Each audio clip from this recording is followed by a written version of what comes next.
이것은 로열 매직 아카데미에서 실시하는 원소 테스트로 각 학생의 원소 능력과 그 능력을 얼마나 잘 활용할 수 있는지를 평가하는 시험입니다. 테스트가 시작되자 황제의 딸이 직접 52%의 빛 속성 능력을 선보였다. 다음은 아카데미에서 가장 뛰어난 학생 중 한 명인 세스입니다. 그의 결과는 모래에 대한 원소 제어가 71%로 나타났지만 스카이온의 차례가 되자 모두가 충격에 휩싸여 얼어붙었다. 그는 어둠이라는 희귀한 요소를 지니고 있으며 놀랍게도 92%의 능력을 갖추고 있다. 아카데미 역사상 가장 뛰어난 학생조차 졸업할 때 88%의 성적을 받았다. 시험이 끝난 후 시온은 조용히 자신의 방으로 돌아갔지만 복되는 2명의 선배가 기다리고 있었다. 그들은 그가 정말 강한지 확인하고 괴롭히고 싶어 하는 거죠. 그들이 모르는 것은 자손이 무슨 일이 일어나는지 깨닫기 전에 이미 그들을 기다리고 있었다는 것이다. 이미 한 번의 킥으로는 너무 늦었어요. 사이온의 공격에 한 명이 벽에 부딪혀 쓰러지고 그런 마법사가 어떻게 그런 힘과 속도를 가질 수 있는지 궁금할 것이다. 답은 간단하다. 그는 전생에 치명적인 암살자였다. 대륙 최고의 기사단을 마주했음에도 불구하고 시온 버튼은 포기하지 않는다. 그는 공작의 사생아이며 대륙 전체에서 가장 두려운 암살자이다. 그가 기억하는 한 그의 아버지는 다른 어머니에게서 태어난 친동생을 돌보고 가문의 명예를 지키는 일을 그에게 맡겼다. 그렇게 함으로써 그는 칼버트가 권력을 잡는 데 숨겨진 촉마의 역할을 하게 되었다. 그는 황제의 계승투쟁을 돕거나 마왕 군대의 침공에서 경쟁자를 제거하거나 대륙을 통일하기 위한 전쟁을 벌이는 등 어떤 더러운 일도 망설임 없이 수행했다. 그러나 수년간 변함없는 충성에도 불구하고 그가 받은 유일한 보상은 배신이었다. 그의 진영은 그를 그저 금지된 힘의 영역에 간섭하는 비열한 암살자로 낙인 찍었다. 이를 구실로 삼아 그를 제거하려는 음모가 꾸며졌다.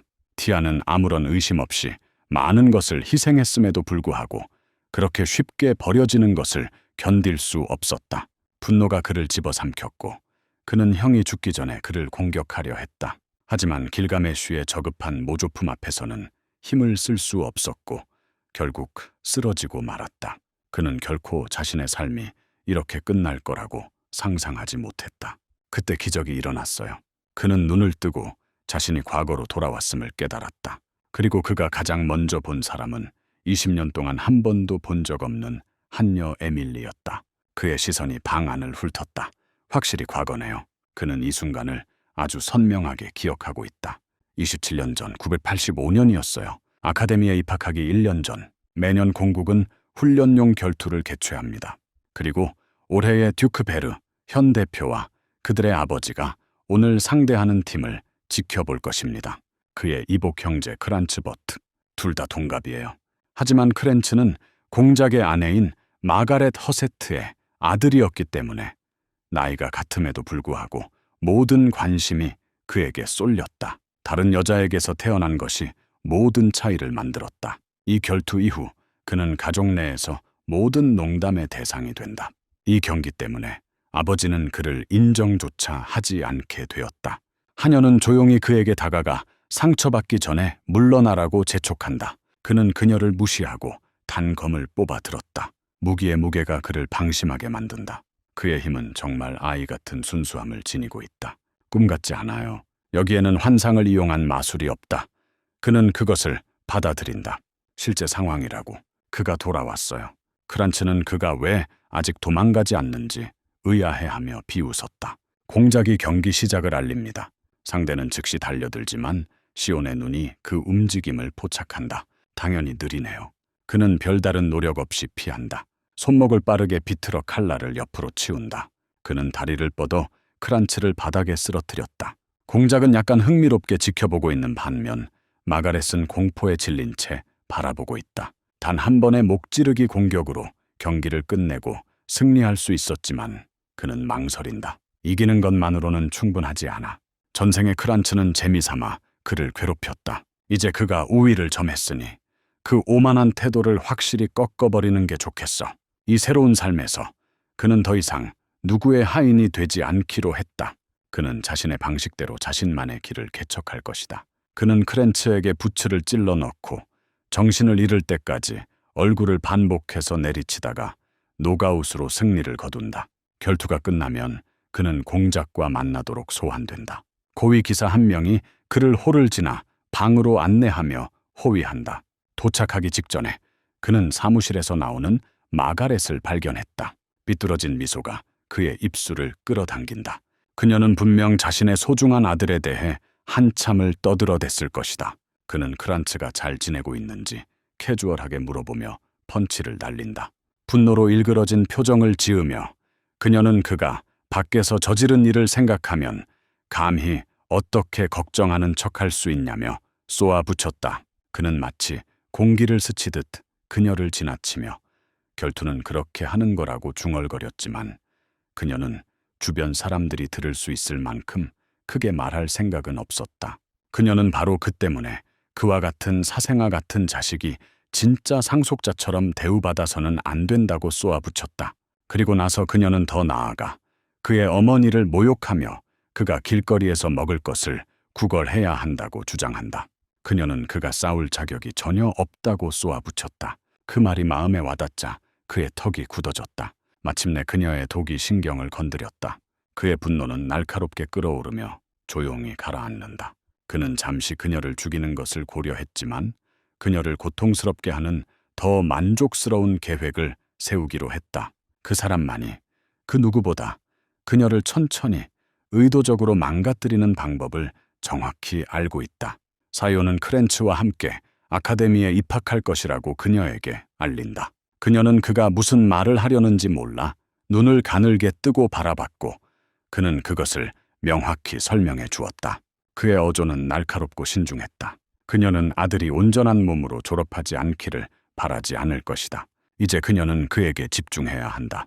그녀는 앞으로 나서려 하지만 기사가 길을 막으며 공작과의 만남이 급하다고 말한다. 그들은 시간을 낭비할 여유가 없어요. 그는 마지막으로 그녀를 향해 비웃음을 날린 뒤 공작의 방으로 향했다.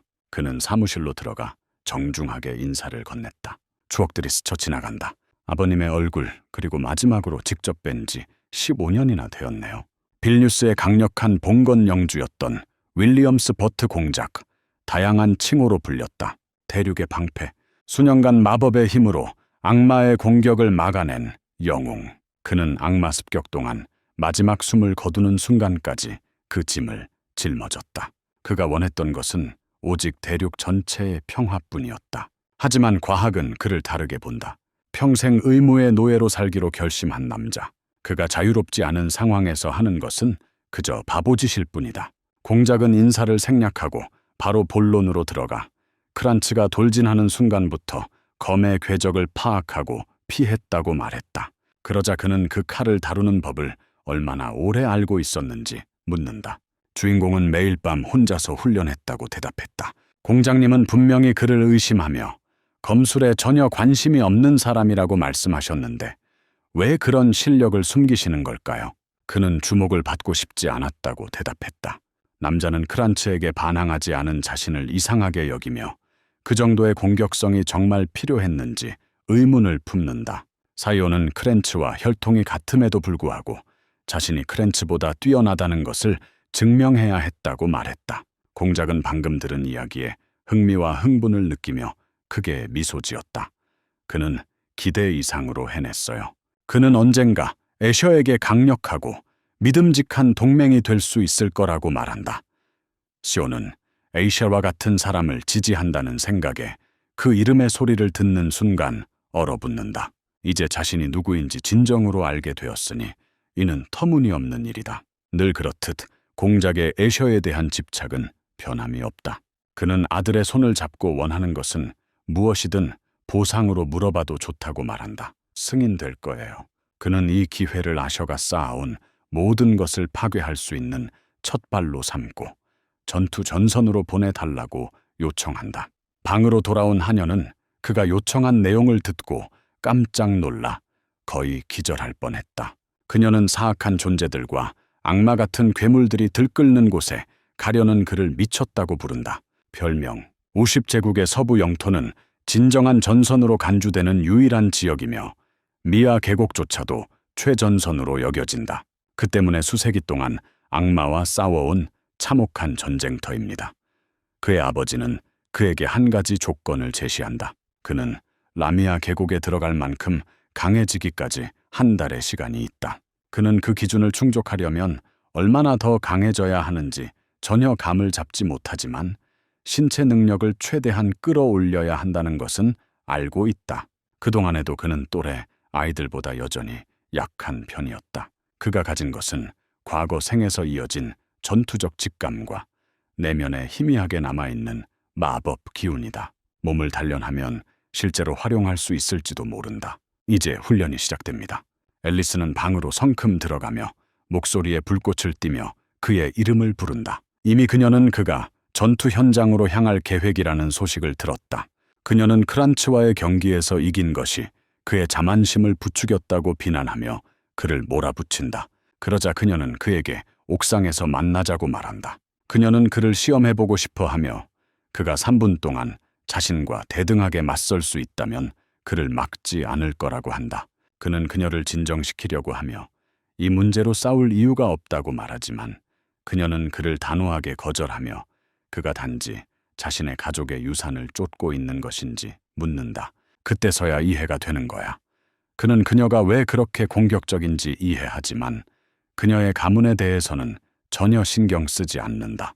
크란츠와의 결투가 불과 하루 전이었으니 아직 몸 상태가 엉망이다. 하지만 그녀는 주저하지 않아요. 그녀는 넓은 검으로 그를 맹렬히 공격한다. 그는 제때 반응하여 그녀의 공격을 막아냈다. 그녀는 뒤로 물러선다. 그가 자신을 변호한 것에 당황했다. 10살짜리 소년이 단검으로 그녀의 대검을 막아냈다. 그녀는 순전히 운이라고 여기며 빠른 공격들을 쏟아낸다. 그는 가까스로 그들을 막아내고 몇 차례 공격을 받지만 그녀의 방어에서 약점을 발견하고 상황을 뒤집는다. 그는 방어 자세를 취한 뒤 그녀의 방어선을 뚫고 들어가 칼을 휘둘러 목을 노린다. 그녀는 방역할 시간을 갖지 못했지만 시아는 마지막 순간에 칼을 비틀어 그녀가 도망칠 수 있는 기회를 만들어준다. 그가 그렇게 하지 않았다면 그녀는 그 자리에서 당장 쓰러졌을 것이다. 놓친 검술 기술은 자비를 위한 것이 아니었다. 대부분의 안개 기반 형태는 살상용으로 만들어져 있어. 특히 그의 체력이 아직 부족한 상황에서는 억제하기가 어렵다. 하지만 이제 그는 몸이 감당할 수 없는 것을 보상하려고 무리하기 시작하면서 지쳐가고 있다. 그는 검을 통해 마력을 억지로 뿜어내고 있었고 이제 막 벽에 부딪힐 뻔했다. 그는 그녀의 주문을 중간에 가로채어 대지와 바람을 그녀의 검에 불어넣고 자세를 바꾼다. 그녀의 얼굴에 드러난 결심은 모든 것을 걸겠다는 뜻이었기에 그는 충격을 대비하며 그 공격을 막으려다간 성 밖으로 날아가 버릴 수도 있다는 것을 잘 알고 있었다. 그는 순수한 아드레날린과 맹목적인 믿음이 달리기 도중 자신의 마법을 풀어줄 것이라 기대하며 전력을 다해 달린다. 하지만 칼날이 맞닿기 전에 나이트 아울이 나타나 모든 것을 차단하고 둘 다 막아버립니다. 그는 그녀가 자신보다 어린 사람에게 지나치게 대했다고 꾸짖었다.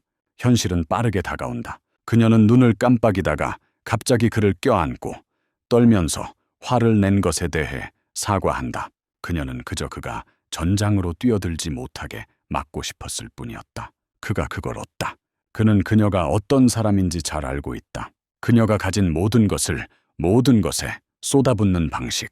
왕립 아카데미에서 모든 과목에서 최고 점수를 받은 그의 여동생 신동. 그녀의 외모만으로도 사람들은 그녀를 신이 내린 아이로 불렀다.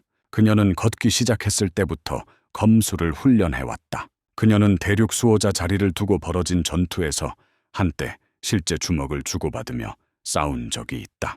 하지만 결국 모든 것이 무너졌어요. 그녀는 빛의 기사단에 가입했다가 목숨을 잃었다. 그는 그녀를 꽉 끌어안고 혼잣말로 맹세한다. 이번에는 그가 그들의 순간 속에서 그녀를 보호할 거야. 그녀는 엘킨을 향해 눈을 가늘게 뜨고 돌아섰다. 그분은 공작의 개인 기사 아니었나요? 공작이 이미 전쟁을 위해 떠났는데 그는 여기서 무엇을 하고 있는 걸까? 기사는 공작이 부재 중인 동안 시온을 경호하라는 명령에 따라 행동하고 있을 뿐이라고 말했다. 아무도 모르게 조용히 진행되는 임무라고 합니다. 젊은 남자는 이미 공작의 사무실에서 그를 감지했지만 여전히 아버지가 생각의 피로감 속에서 이 모든 것을 비밀로 하기를 원했다는 사실이 이상하게 느껴졌다. 트럭처럼 세게 부딪히고 그녀는 그의 품에 안겨 기절한다. 그녀는 부드럽게 미소 지으며 속으로 그는 정말 아직 어린애구나라고 생각했다. 다음 날 아침 그녀는 다시 학원으로 향했다. 그는 출근하여 몸을 단련한다. 그는 겨우 10번의 팔굽혀펴기를 할 수 있다. 여전히 약한 상태이며 강해지기 위한 필요성이 날마다 더욱 커지고 있다. 지난 2주 동안 그는 근력 운동을 꾸준히 해왔어요. 검색 결과가 없습니다. 그는 예전에 가졌던 힘을 그리워하고 있다. 그는 무언가가 필요해요. 그가 그 구덩이에 빠져들면서도 작동하는 모든 것. 하녀가 메시지를 들고 들어온다. 그의 여동생이 보낸 소포가 도착했어요. 안에는 그가 그녀에게 부탁했던 지옥계 피가 담긴 병이 들어있었다. 라미아 계곡에서 채취한 희귀한 물질, 끔찍한 악취와 타는 듯한 맛으로 악명 높은 마물에게서 나온 피. 사람들은 그게 독이 있다고 말하지만 그는 경험을 통해 더 잘 알고 있다. 만화와 체력에 영구적인 보너스를 제공합니다. 하녀는 겁에 질린 표정으로 그가 정말 그 음료를 마시려고 하는지 묻는다. 그는 어깨를 으쓱하며 그녀의 요리를 견뎌낸 후 이건 기본적으로 차라고 말하고는 한 번에 다 마셔버린다. 열기와 전율이 그의 몸 전체로 퍼져나갔다. 그러더니 그는 산책을 하러 나간다고 말했어요. 그는 과거 생에서 뚜렷이 기억하는 장소로 향한다. 그는 엘킨이 보고하지 않는 순간을 기다리며 2주 동안 이 일을 하려고 기다려왔다. 몇 년 전 애쉬는 빛의 신 루멘델로부터 신성한 계시를 받았다. 산속에 숨겨진 고대 사찰에 대해 이야기했다. 그때는 믿지 않았지만 그곳은 실제로 존재하는 곳이었다. 만화가 집중적으로 모여있는 구역. 하지만 이 시간표 상으로는 아직 그 예언이 실현되지 않았습니다. 그는 그 존재를 아는 유일한 사람이다. 그는 땅을 짚으며 웅크린 채 마력이 가장 짙게 느껴지는 정확한 지점을 찾고 있다. 그러자 그는 마법을 발동시키고 사원의 입구가 열리기 시작한다. 그는 사원 안으로 들어서자마자 뭔가 이상하다는 것을 즉시 알아차렸다. 예전과는 모습이 조금 달라 보이네요. 이곳은 한때 빛의 신을 모시던 신사였다. 루멘델은 모든 것을 깨끗이 지워버린 악마 신들의 전쟁 동안 역사가 사라졌다. 3세기 전에 그는 폐허 속으로 더 깊이 들어가며 검에서 뿜어져 나오는 빛의 시선을 고정한다. 그 빛은 사원의 핵심을 비추고 있다. 1999년 재단 설립 이전 인류는 마침내 엘리아스에서 마왕의 군대를 몰아냈다. 악마들은 인간의 능력을 훨씬 뛰어넘는 힘을 지녔지만 인간은 신들의 무기라고 불리는 고대 유물에서 구원을 찾았다. 판도를 바꾼 유물.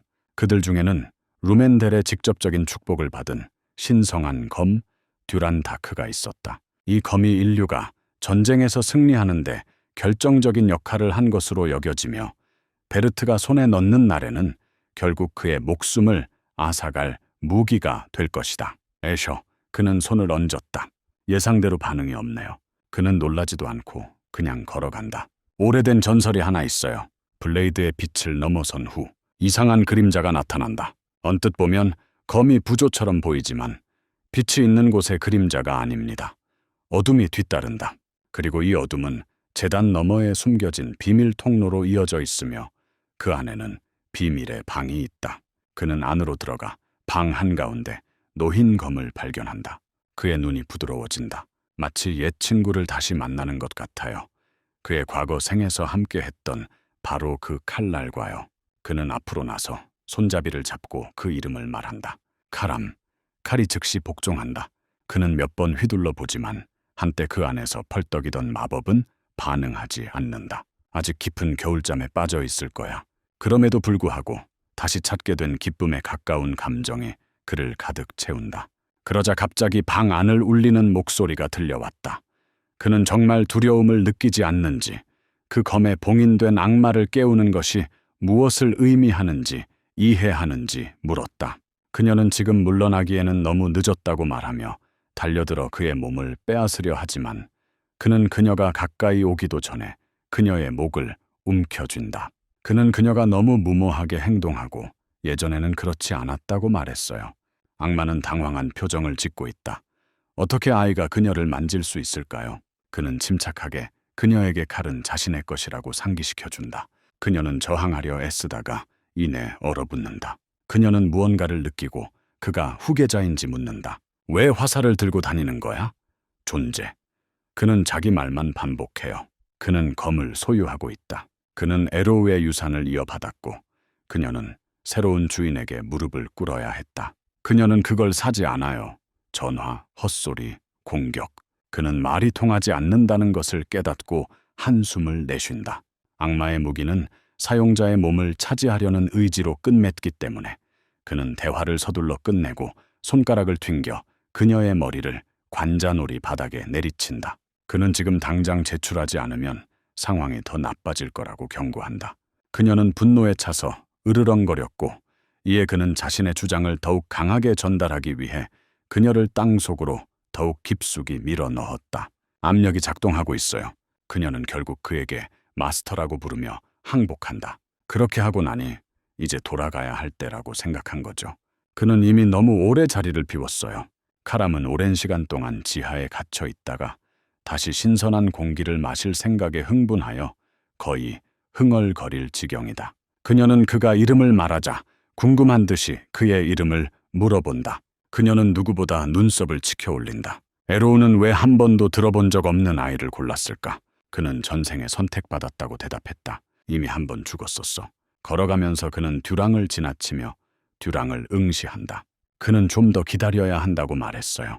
진짜 주인은 앞으로 20년은 더 나타나지 않을 거야. 카람은 아직 윤회에 대해 확신이 없어서 신성한 블레이드의 칼자루를 잘라버렸다. 그녀는 그가 도대체 뭘 계획하고 있는지 묻는다. 그는 미래가 훨씬 더 재미있어질 거라고 말해요. 카트가 마침내 목적지에 도착하자 MC는 마침내 차량에서 내립니다. 아직도 이 순간이 실제로 왔다는 게 믿기지 않아. 공작이 이미 그곳에 도착해 있었고 기사들과 함께 기다리고 있었다. 그의 아버지가 다가와 그에게 진심으로 전투 전선에 들어가려는 건지 지금이라도 돌아가고 싶다면 말리지 않겠다고 직접 묻는다. 그는 자신이 선택한 길에 확신이 있다고 말하며 단호하게 고개를 끄덕인다. 공작은 엘킨을 돌아보며 그에게 스크롤을 활성화하라고 명령한다.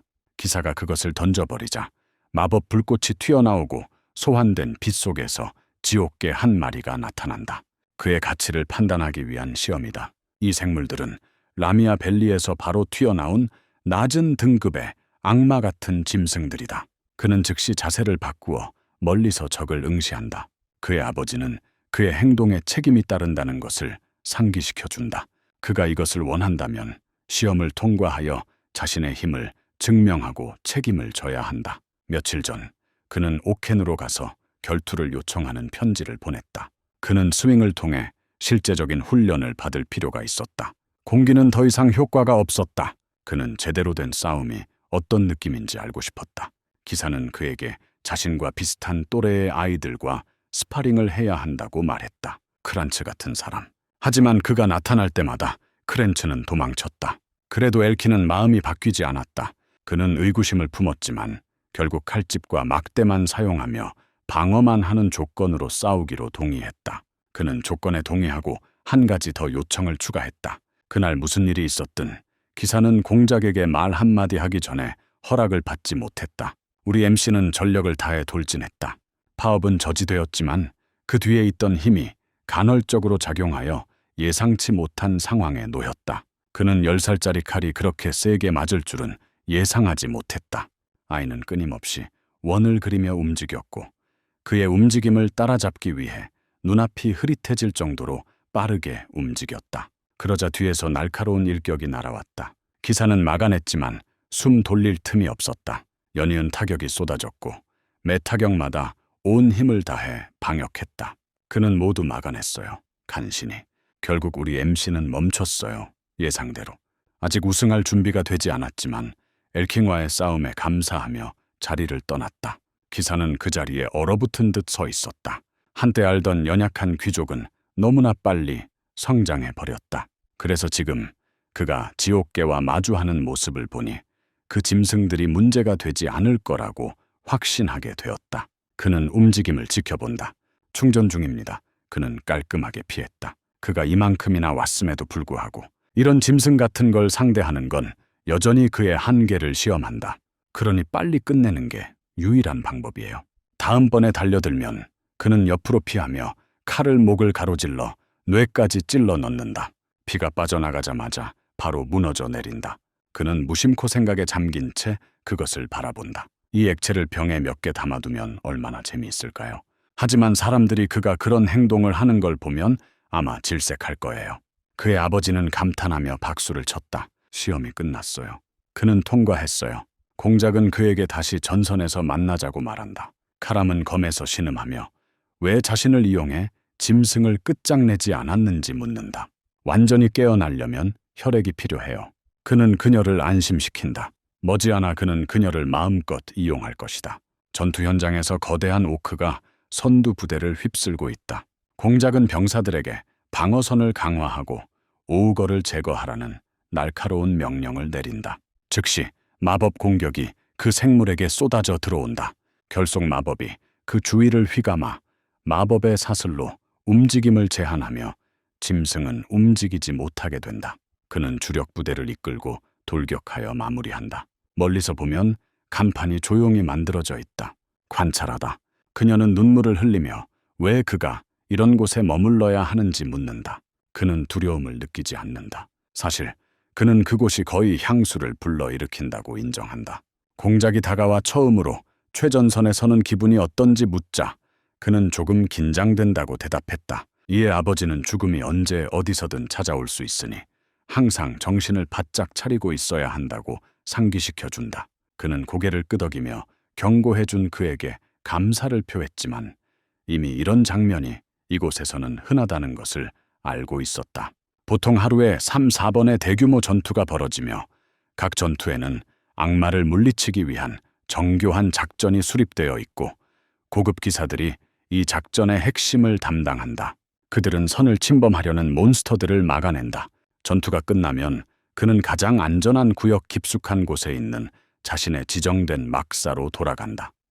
하지만 이 구역의 경비병들은 명령을 엄격히 준수하기 때문에 그는 정족수를 채울 수 없을 것이다. 그는 저녁 식사 때까지 기다렸다가 몰래 밖으로 나가 훈련을 해야 한다. 그는 그녀가 떨고 있는 것을 보고 무슨 일을 하고 있는지 묻는다.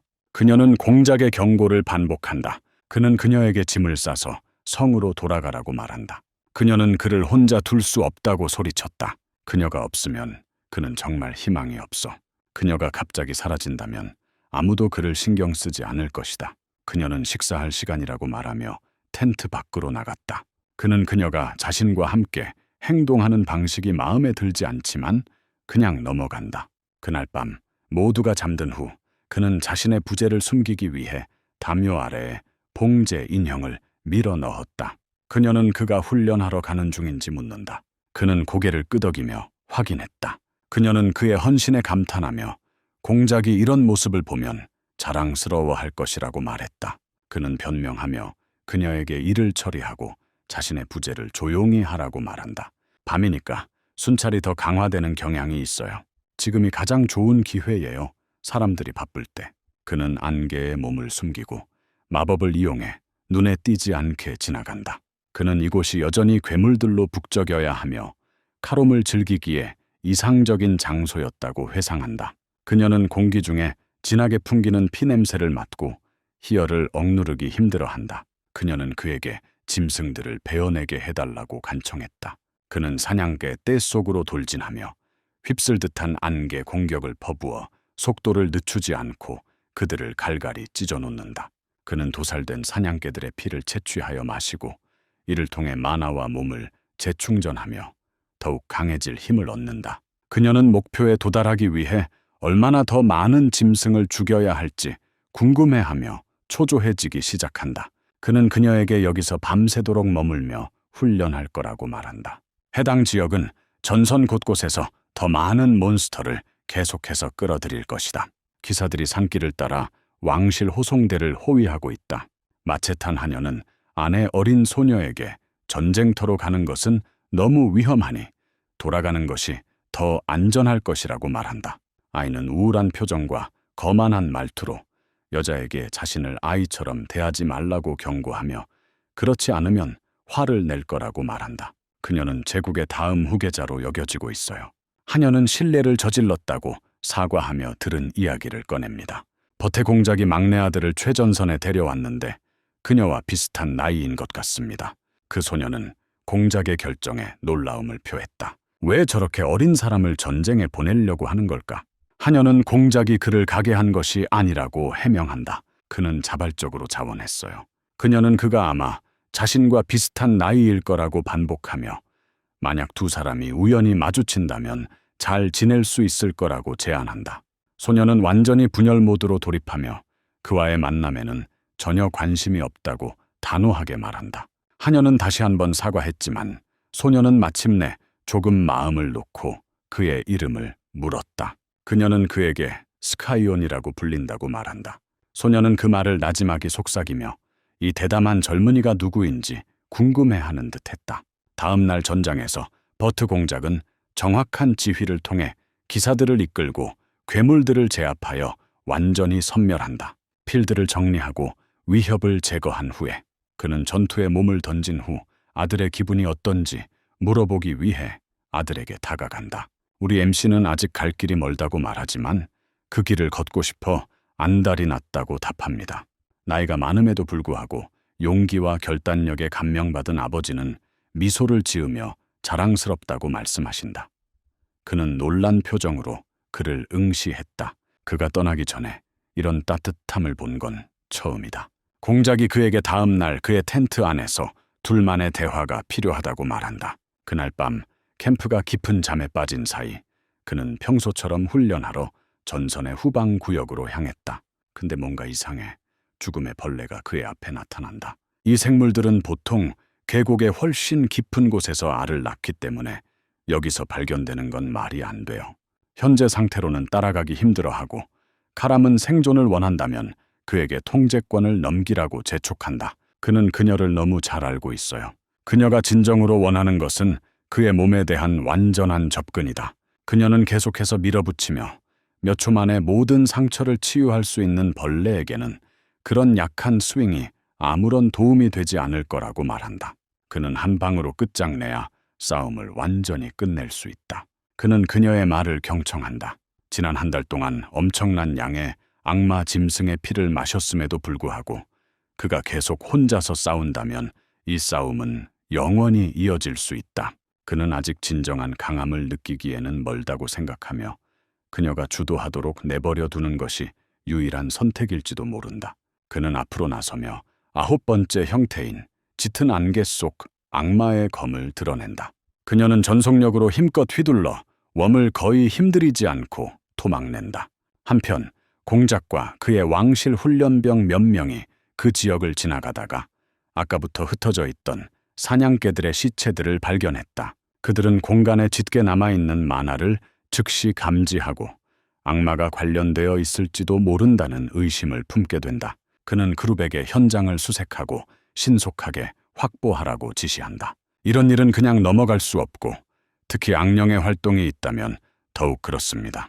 시체의 상처와 자국을 살펴보던 그는 그 모습이 자신의 아들이 사용하는 격투 스타일과 비슷하다는 것을 알아차렸지만 곧 그 생각을 떨쳐버렸다. 그들은 그 지역을 수색하다가 거대한 죽은 죽음의 벌레를 발견하게 된다. 누가 그렇게 많은 짐승을 혼자서 쓰러뜨릴 수 있었을까 하는 새로운 의문이 제기된다. 그는 이론을 구상하기 시작한다. 이 사건들의 배후에는 어떤 비밀 조직이 있을지도 모른다. 그의 텐트로 돌아온 MC는 침대에 누워있다. 지난번에 악마의 검을 사용했던 일을 회상하며 카람이 완전히 힘을 발휘하고 아무런 제약 없이 자신의 능력을 펼칠 수 있게 해주는 기술이다. 하지만 위험은 매우 높습니다. 그가 넘어지면 그녀는 영원히 주도권을 유지할 수 있다. 그래서 그는 약한 몬스터에게는 사용할 수 없는 거야. 비용이 너무 비싸네요. 몸에 피로가 쌓여 아프고 무거워진다. 그가 이곳에 머무는 동안 그토록 많은 악마의 피를 마시지 않았다면 이미 오래전에 쓰러졌을 것이다. 그가 쉬려고 애쓰고 있을 때 그녀는 나타나서 마침내 내면에서 무언가를 이해하게 되었다고 그에게 말한다. 그는 분명히 성숙했지만 몸은 아직 어린아이의 모습에 머물러 있다. 그의 본능, 감각, 그리고 싸움 실력은 전혀 나이에 어울리지 않는다. 그는 수십 년간 훈련받은 사람처럼 라미아 계곡을 능숙하게 누빈다. 그리고 그가 검을 사용하는 방식은 그 점을 더욱 부각시킨다. 마치 30년 경력을 가진 사람처럼 느껴지고 그가 전에 죽을 거라고 말했던 것을 듣고 나니 이제는 그가 미래에서 돌아온 게 틀림없다고 완전히 확신하게 되었다. 그는 그녀에게 지친 표정을 지으며 처음부터 분명했을 거라고 말한다. 그녀는 평소처럼 큰 소리로 불만을 터뜨리지만 이내 진정하고는 그의 과거 죽음에 대한 자세한 내용을 파헤치기 시작한다. 그를 죽이려면 정말 강한 사람이 필요했을 거야. 그녀의 이론, 듀란 다크의 소유자에게 제압당했는데 결투에서 패배했거나 가까운 사람에게 배신당한 것으로 보인다. 그녀는 두 번째 쪽으로 몸을 기울인다. 그는 그녀가 어떻게 그렇게 확신하는지 묻는다. 그녀는 그가 그 검을 마치 과거를 담고 있는 것처럼 자신에게 무언가 특별한 의미를 지닌 것처럼 바라보는 것을 예전에 본 적이 있다고 설명한다. 그리고 그런 경우라면 그는 아마 복수하러 나섰을 겁니다.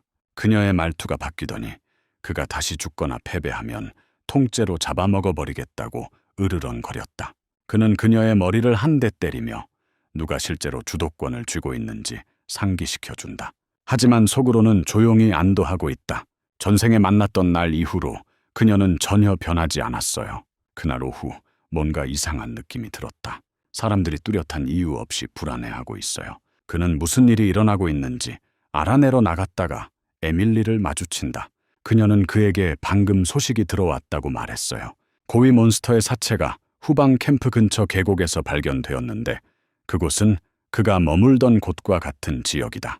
그는 그녀가 매일 밤 자신이 처치해온 생물들에 대해 말하고 있다는 것을 즉시 알아차렸다. 그는 다른 소문이 퍼지기 시작했는지 묻지만 그녀가 더 말하기도 전에 엘킨이 끼어들어 공작이 그와 이야기하고 싶어 한다고 말한다. 그는 자신이 망했다는 걸 알고 있다. 그는 어젯밤에 시체들을 처리했어요. 그는 아버지의 텐트로 들어가 늘 하던 대로 인사를 건넨다. 주제가 나오면 가슴에 망설임이 느껴진다. 그는 어떤 변명을 해야 할지 모르겠다. 그의 아버지는 그의 공격 패턴을 즉시 알아차릴 것이다. 공작이 그에게 앉으라는 손짓을 하자 아버지는 아무런 서두름이나 지체 없이 그를 불러들인 이유를 즉시 말씀하셨다. 아버지는 어젯밤 어디에 계셨는지 궁금해하신다. 망설임 없이 그는 정색하며 일찍 잠자리에 들었다고 거짓말을 한다. 의혹이 스쳐 지나간다. 어제 발견한 그 자국들은 그의 검술 스타일로 남긴 상처와 매우 흡사하다. 하지만 잠시 후 공작은 생각을 가다듬으며 의혹을 떨쳐냈다. 어린아이가 죽음의 벌레처럼 거대하고 위험한 것을 어떻게 해치울 수 있겠어요? 아버지는 왜 자신에게 신문을 하는지 물었다. 아버지가 캠프 근처에서 발견된 괴물 사체를 언급하면서 분위기가 더욱 심각해진다. 그들은 이 문제를 철저히 조사해야 하지만 아버지가 계속해서 돌아오는 이론은 미스트라는 오래된 암살 조직과 관련이 있을 수 있다는 것이다. 그는 마치 그 이름을 처음 듣는 것처럼 어리둥절한 표정을 짓지만 설명은 계속 이어진다. 전설에 따르면 안개는 수세기 동안 존재해 왔다고 한다. 아무도 그들의 동기와 궁극적인 목적을 알지 못하지만 그들의 행적에는 귀족들의 시체가 끊이지 않게 남겨져 있다. 그들의 서명, 모든 사살 지점은 검은 안개에 가려져 있다. 그러던 어느 날 그들은 갑자기 사라져 버렸다. 마지막으로 목격된 것은 300년 전의 일입니다. 하지만 걱정스러운 점은 어제 발견된 괴물들이 어제와 똑같은 검은 안개에 둘러싸여 있었다는 것입니다. 어둠의 신 에루와 관련된 종류. 그는 조직의 힘의 원천이자 그들이 숭배하는 신이다. 그 점만을 근거로 공작은 안개가 죽음의 벌레를 죽인 사건과 최근에 다른 괴물들의 살육 사건의 배후에 있다고 추측한다. 이 말을 듣고 우리 MC는 날카로운 직감에 감탄하지 않을 수 없었습니다. 조직이 수세기 동안 사라졌음에도 불구하고 그의 아버지는 즉시 안개를 그들에게 되돌려 놓았다. 공작은 안개가 갑자기 다시 나타난 이유를 아직 이해하지 못한다고 인정했다. 하지만 어쨌든 제국 고위층에 보고해야 합니다. 그는 아버지가 아무것도 의심하지 않고 거짓말을 믿어준 것에 대해 조금이나마 안도감을 느꼈다. 그런 관점에서 보면 그의 나이에 전설적인 언더그라운드 그룹과 인연을 맺는 건 전혀 말이 안 된다. 주제가 바뀌네요. 오늘 늦게 도착할 손님들에 대해 알고 있나요? 그는 그렇다. 황제가 전선을 방문할 예정이다. 노인은 고개를 끄덕이며 작은 부탁을 하고 싶다고 말했다.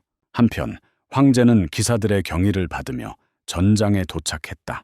공작은 주권자에게 경의를 표하기 위해 한쪽 무릎을 꿇지만 황제는 재빨리 말에서 내려 그에게 의례는 필요 없다고 말한다. 그들은 수년째 친구로 지내왔어요. 그러더니 근처에 있던 MC를 발견하고는 가족 중 막내라고 소개합니다. 황제는 젊은 사람이 전선의 험난한 환경에서 살아남은 것을 진심으로 기뻐하는 것 같다. 그는 그 일이 놀랍다고 생각한다. 이제 그는 아버지가 이번 방문에 자신을 데려오고 싶어 했던 이유를 이해하게 되었다. 이번에 그가 공작의 아들로 공식적으로 소개된 것은 처음이었다. 전생으로 돌아간 황제가 방문할 때마다 방에 갇혀 지내라는 말을 들었지만 이제는 대중 앞에서 당당히 인정받아 진정한 행복을 느낀다. 황제는 어린 딸에게 손짓하며 그녀를 소개합니다. 아까 그 백발 소녀는 다름 아닌 제국의 5번째 공주인 세부스였다. 그는 즉시 그녀를 알아본다. 그녀는 비극적인 5번째 공주로 악명이 높다. 앞서 언급한 호의는 그녀에 관한 것이었다. 그의 아버지는 자신과 같은 나이인 그녀를 안전하게 지키길 원했다. 그는 그녀를 돌보고 함께 시간을 보내며 가까이 지낼 수 있었다. 지금 관계를 맺는 것이 도움이 될 거라고 생각합니다. 특히 아카데미에서 다시 만날 가능성이 높으니까요. 왕족과 좋은 관계를 유지하는 것이 현명한 선택이라고 말하며 서로 잘 지내기를 바란다고 덧붙였습니다. 그는 그녀와 친구가 되고 싶어 하지 않지만 이 상황이 어떻게 흘러가는지 이해한다. 그의 아버지는 그가 자신과 황제 사이에 맺은 것과 같은 유대감을 형성하기를 바란다. 그래도 그건 그가 원래 그런 사람이 아니야. 그들이 실제로 친구가 될 가능성은 전혀 없어. 지금은 어쩔 수 없이 따라가야 한다. 결국 그는 그녀가 말한 대로 그녀 옆에서 걷게 된다. 그녀는 강가에 멈춰 서서 강물을 호기심 어린 눈으로 바라보며 물이 왜 붉은지 물었다. 그는 그녀에게 피의 강이라고 불린다고 말한다. 이름만 봐도 알 수 있죠. 악마들이 치명상을 입거나 전투 능력을 잃으면 본능적으로 이 강으로 기어간다. 결국 시체가 썩으면서 체액이 흘러나와 물을 붉게 물들인다. 시체 유출물이 가득한 강이라는 생각만으로도 그녀는 구역질이 난다. 그녀는 이어서 강이 정확히 어디로 흐르는지 묻는다. 그는 그녀가 악마계로 직행할 기회를 즐기며 그녀가 충분히 멀리 헤엄치면 악마왕과 마주칠 수도 있다고 생각한다. 그들의 시선은 수평선 넘어 하늘로 향하고 그곳에서 희미한 노란 빛이 어렴풋이 빛나고 있다. 그는 빛이 악마들이 다가오고 있다는 것을 의미한다고 설명한다. 그녀는 당황하며 악마들이 어찌 감히 이 캠프에 가까이 왔는지 묻는다. 한편 최전선에서는 공작이 전투 준비를 시작합니다. 그는 기사들에게 황제를 지키는 데 집중하라고 지시한 뒤 나머지 군대에게 자신과 함께 서쪽으로 이동하라고 명령한다. 황제는 끼어들며 다른 사람들이 자신을 보호하도록 내버려 두지 않겠다고 선언한다. 그는 오랜 시간 동안 진정한 전투를 경험하지 못했고 이제 막 전투에 뛰어들고 싶어 안달이 났다. 공장님은 따를 수밖에 없으십니다. 황제가 돌격에 합류한다고 알리며 나머지 기사들은 다가오는 악마들을 상대하고 있다. 공작은 아들에게 다른 사람들과 합류하라고 소리쳤다. 망설임 없이 명령을 따르려 하지만 떠나기 전에 에렌이 그를 막고 혼자서 악마와 싸울 수 있는지 묻는다. 그는 고개를 끄덕이지만 그녀는 자신이 함께 가고 싶다고 말하며 그의 말을 끊는다. 그가 갈 수 있다면 그녀도 갈 수 있다. 둘 다 동갑이에요. 그는 그녀에게 사람들이 이런 일로 죽는다고 말하며 무시했다. 고집 세고 시끄러운 아이인 그녀. 그녀는 여전히 가고 싶다고 소리쳤다. 그는 그녀를 무시하고 엘킨을 불러 그녀를 안전하게 지키고 싸움에서 멀리 떨어진 곳으로 데려가라고 지시한다. 분노한 그녀는 그들에게 그렇게 대하는 것에 대해 욕설을 퍼부으며 소리치기 시작했다. 그는 차가운 눈빛으로 그녀에게 다가가서 똑바로 말한다. 그녀가 계속 이런 식으로 행동하면 기사들이 죽게 될 거야. 수십 개, 어쩌면 수백 개일 수도 있어요. 그녀는 그 무게를 감당할 준비가 되었나요? 그녀의 눈에는 너무 깊이 박힌 상처가 떠올라 눈물이 글썽거렸다. 그는 돌아서서 걸어가기 시작한다. 떠나기 전에 그는 그녀가 어린아이처럼 울기만 할 거라면 짐을 싸서 집에 가라고 말한다. 캠프로 돌아오니 고위 악마들이 공격을 시작합니다. 공작은 군대에 전투 준비를 명령하고 마지막 한 명까지 모두 섬멸하라고 지시했다. 군인들은 불을 뿜으며 악마 달팽이를 향해 곧장 돌진한다. 50제국의 통치자 디오니소스 황제는 재위 기간 동안 2명의 아내를 맞이했다. 첫 번째 다이애나 가젤은 몇 년 전에 세상을 떠났습니다. 두 번째 인물인 카산드라는 현재 제국의 궁전에서 왕실 재판관으로 활동하고 있다. 다이애나는 그에게 2딸을 낳았다. 한편 제국의 첫째와 둘째 공주인 카산드라는 셋째와 넷째 공주를 낳았다. 그런데 그때 에렌이 나타났어. 5번째 공주는 귀족 출신이 아닌 평민 여성에게서 태어난 사생아였다.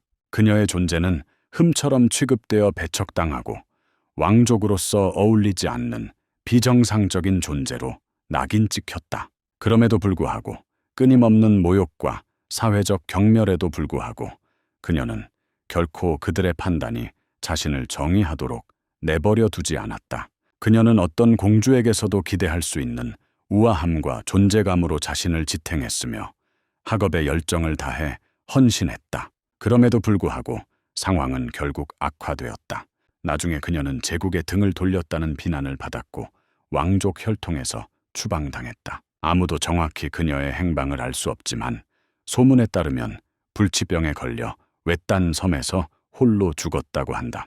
그 일로 인해 그녀는 비극의 공주라는 별명을 얻게 되었다. 그는 한편으로 상황이 다르게 흘러갈 수도 있었다고 믿는다. 항상 그녀가 괜찮은 삶을 살 기회가 있었을지도 모른다고 생각했어.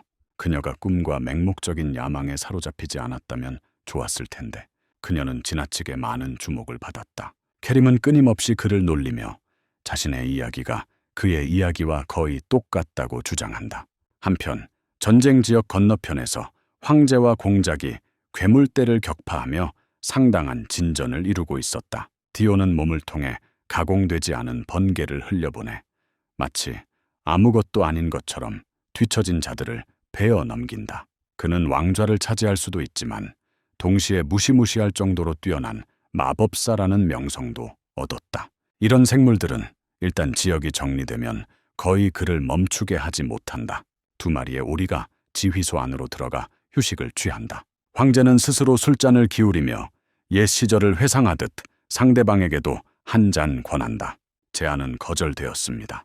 앞에서는 떠들썩한 판단을 할 여지가 없으니 그는 어깨를 으쓱하며 혼자 술을 마신다. 그들 사이에는 조용한 시간이 길게 이어진다. 그는 무심하게 어려운 문제를 꺼낸다. 최근 여러 귀족들이 살해당했다는 소식이 빠르게 퍼지고 있다. 시민과 군인 모두를 불안하게 만든 공작은 즉시 사망자들 사이에 연관성이 있는지 묻는다. 패턴? 기이한 징조들. 디오니소스는 그에게 공통된 실마리가 부패라고 말한다. 지금까지 탈영한 귀족들은 모두 불미스러운 기록이 있었다. 그리고 무엇보다 중요한 것은 모든 시신에서 그의 동료가 멈칫하게 만드는 검은 안개 잔류물의 흔적이 발견되었다는 점이다. 그는 어제 캠프 뒤편에서도 같은 종류의 안개가 나타났다고 말하며 이로 인해 검은 안개 사용자들이 다시 나타난 것이 아닐까 의심하고 있다고 한다. 황제는 확실히 더 자세히 조사해야 할 문제라고 동의합니다. 그러면 주제가 바뀌네요. 그는 최근의 혼란에 대해 에렌이 비난받고 있다는 소문을 들었고 그로 인해 점점 마음이 무거워지고 있다. 그는 일이 크게 번지지 않도록 애쓰고 있지만 일부 세력들은 분명히 이 상황을 그녀에게 불리하게 이용하려 하고 있다. 그는 얼굴을 펴고 진지한 표정으로 공작에게 다가가 한 가지를 부탁한다. 만약 무슨 일이 생기면 그가 먼저 죽게 되면 그의 오랜 친구가 그를 대신해 그녀를 돌봐주기를 원한다. 망설임 없이 한 약속, 공작은 무슨 일이 있어도 그녀를 지키겠다고 목숨을 걸고 맹세한다. 그리고 그렇게 해서 대화가 마무리됩니다. 다른 텐트로 돌아온 그는 에밀리가 자리를 비운 동안 있었던 일들을 모두 설명해주고 있었다. 그녀는 그가 공주에게 거의 시간을 할애하지 않은 것에 실망한 듯 보인다. 그는 그녀에게 너무 많은 것을 기대하지 말라고 말한다. 그녀는 반쯤 진지한 표정으로 웃으며 그가 절대 결혼하지 못할 거라고 말한다. 이 속도라면 그는 그것을 무시하고 평소처럼 훈련하러 나가려 하지만 밖에서 폭우에 흠뻑 젖은 에렌을 바로 마주친다. 그녀는 그의 옆 텐트로 걸어가 그가 다음으로 어디로 가는지 묻는다. 그가 대답하기도 전에 그녀는 잠시만 기다리라고 말했다. 그녀에게 이야기하고 싶은 것이 있어요. 그녀는 그가 여기서 얼마나 오래 있었는지 묻는다. 그는 거의 한 달째 대답하지 않고 있다. 시간을 낭비하지 않고 그는 핵심 질문을 밀어붙인다. 그녀는 왜 그를 찾으려고 여기까지 온 걸까? 하지만 그녀가 하고 싶은 말이 있어도 그녀는 참는다. 에밀리의 강렬하고 거의 제정신이 아닌 듯한 시선이 뒤에 있어서 그녀는 자유롭게 말할 수 없을 정도로 불편하다. 그는 그녀에게 그들이 사적으로 이야기할 수 있도록 잠시 거리를 두라고 말하지만 그녀는 비꼬는 듯한 미소를 지으며 모두가 함께 즐겁게 지내면 된다고 농담으로 대답한다. 일단 그녀가 떠나면 에렌은 먼저 사과하며 자신이 마땅히 해야 할 행동을 하지 않았고 기대에 부응하지 못했다고 인정한다. 그는 망설임 없이 그것을 받아들이고 아까 그녀에게 너무 심하게 대했을지도 모른다고 인정한다. 감정에 짓눌린 그녀의 목소리가 낮아진다. 그녀는 그가 모두에게 인기가 많고 자신보다 더 성숙하게 행동한다고 말했어요. 그는 즉시 그녀의 태도 변화를 알아차렸다.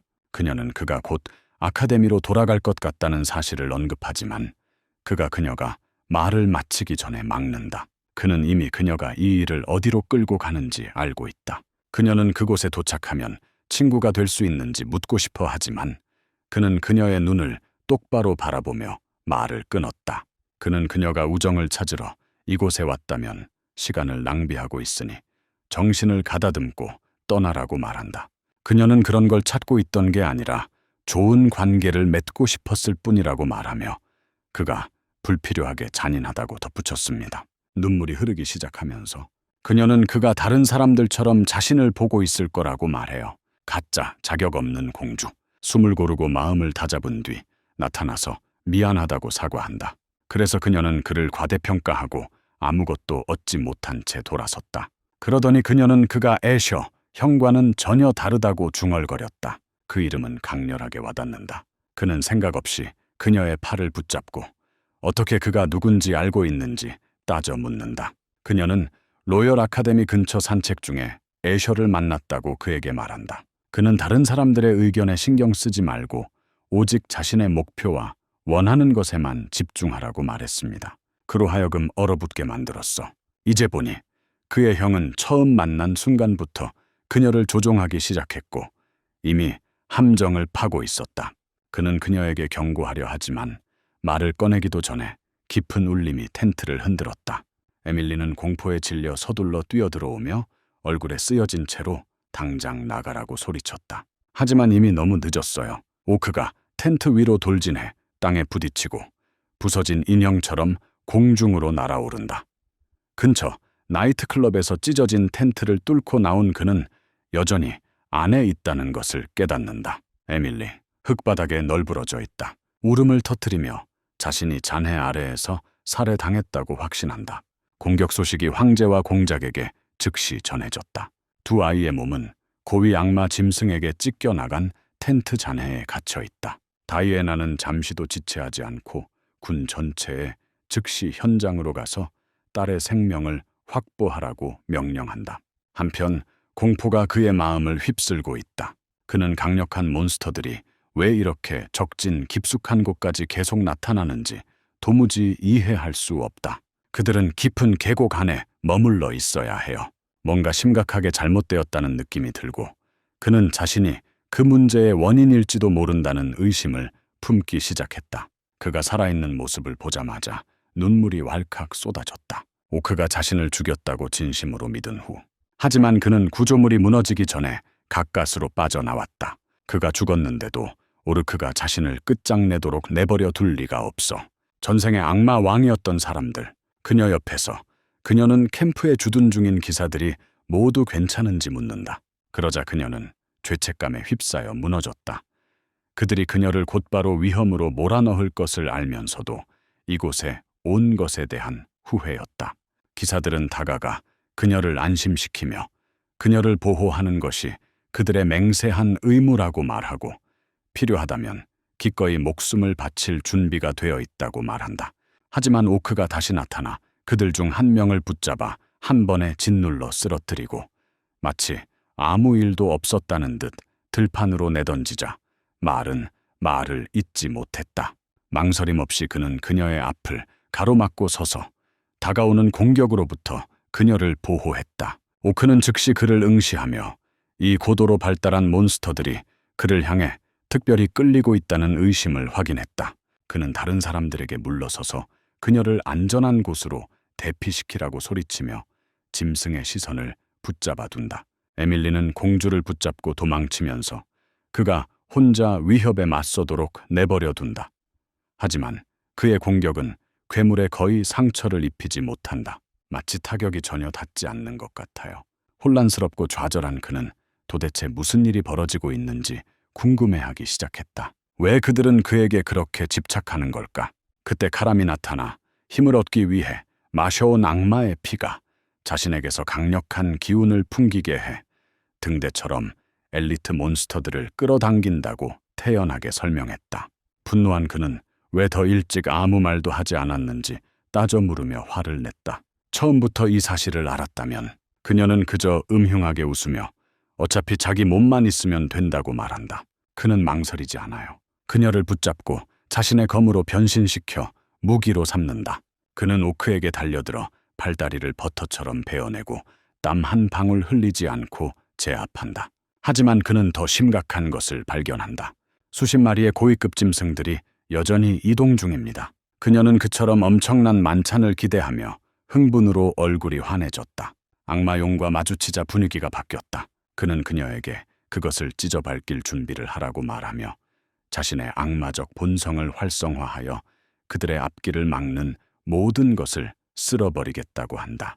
다른 전장에서 공작이 자신의 구역에 남아있던 마지막 몬스터를 처치했다. 디오니소스는 아이들을 위한 소식이 있는지 묻고 돌아선다. 답변은 암울하다.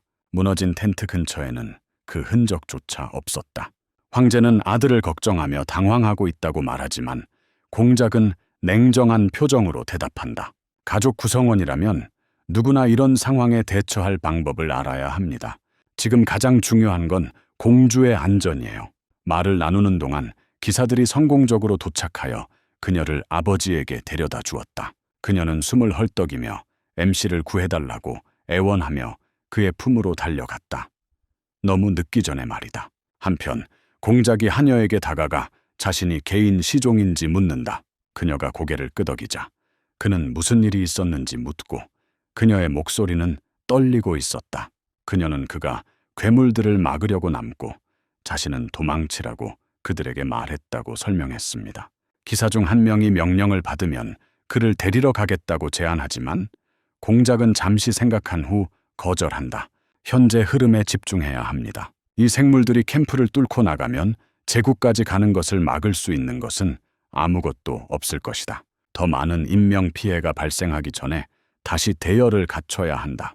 누군가 그에게 무슨 일이 일어날지 묻자 대답은 차분하고 단호했다. 우리 MC는 이미 역할을 다 했어요. 그는 공주를 보호했다. 그게 동사가 되는 의미야. 그녀는 여전히 모든 것이 무너져가는 상황에 대해 자신을 탓하며 계속 울고 있다. 하지만 그때 소음이 뚫고 지나가는 소리가 들렸고 그녀는 즉시 알아차린 목소리였다. 그녀는 머리 위로 나타난 그를 올려다보며 눈을 크게 뜨고 날아오르는 용의 고삐를 잡은 채 필사적으로 누군가를 부르며 도움을 요청한다. 용은 위험 있는 존재로 창조주와 깊은 인연을 맺고 있으며 그 희귀성과 위험으로 인해 존경받고 있다. 인간처럼 약하고 제한된 존재는 감히 누구에게도 도전할 자격이 없다. 그래서 그에게 있어 실제로 용을 보는 것조차 일생에 단 한 번뿐인 영광으로 느껴진다. 안타깝게도 그가 매달린 것은 결국 그가 누구인지 정확히 아는 수많은 사람들 위로 곧장 날아오르게 되었다. 제일 나쁜 부분은 그는 싸움 도중에 눈에 띄는 것을 감당할 수 없다. 하지만 바로 저기 눈앞에 뻔히 보이는데도 마치 무모한 바보처럼 용을 타고 있네. 즉시 그의 눈에 고정된다. 황제는 흥미롭게 지켜보며 공작에게 자신의 아들을 구할 계획이 있는지 묻는다. 공작은 전혀 동요하지 않고 그저 편안하게 앉아 여유로운 태도를 보인다. 우리 MC가 자신이 일으킨 엉망진창을 어떻게 처리하는지 지켜보는 것. 한편 그는 간신히 버티며 모든 것을 후회하고 있다. 그는 이 모든 혼란이 시작되기 전 괴물 군대를 막아내던 시절 용의 피를 맛볼 생각조차 할 만큼 탐욕스러웠던 자신을 자책한다. 그때는 괴물들을 빠르게 베어 넘기느라 용만이 남을 때까지 아무런 생각도 하지 못했다. 가까이서 보니 그는 거의 흥분해서 떨릴 지경이었다. 신화 속 괴물을 두 눈이 휘둥그레진 채로 바라보았다. 하지만 그 순간은 오래가지 못했다. 그것은 공격적으로 빠르게 불기둥을 그의 방향으로 쏘아냈다. 그는 몸을 피하며 높은 지대를 향해 달려갔고 동시에 여러 차례의 공격을 퍼부었다. 하지만 각 타격은 오히려 더 화를 돋을 뿐이었다. 그러자 날카롭고 빠른 꼬리 수입이 그를 덮쳤고 후속 공격을 가하기도 전에 마치 헝겊 인형처럼 공중으로 튕겨나갔다. 그는 무술로 전향하여 몸 전체에 무거운 빠른 타격을 가했다. 그래도 다음 동작을 준비하는 동안 짐승을 쓰러뜨리기에는 역부족이었다. 예상치 못한 일이 일어났어요. 멈췄어요. 그러더니 그냥 돌아서서 날아갔어요. 하지만 당연히 충동적인 작은 악마인 그는 생각 없이 그것을 뒤쫓아 달려가 미친 듯이 그 옆구리를 붙잡고 피를 조금이라도 맛보려고 했다. 그렇게 그는 결국 등에 매달려 힘없이 무방비 상태로 갇혀버렸다.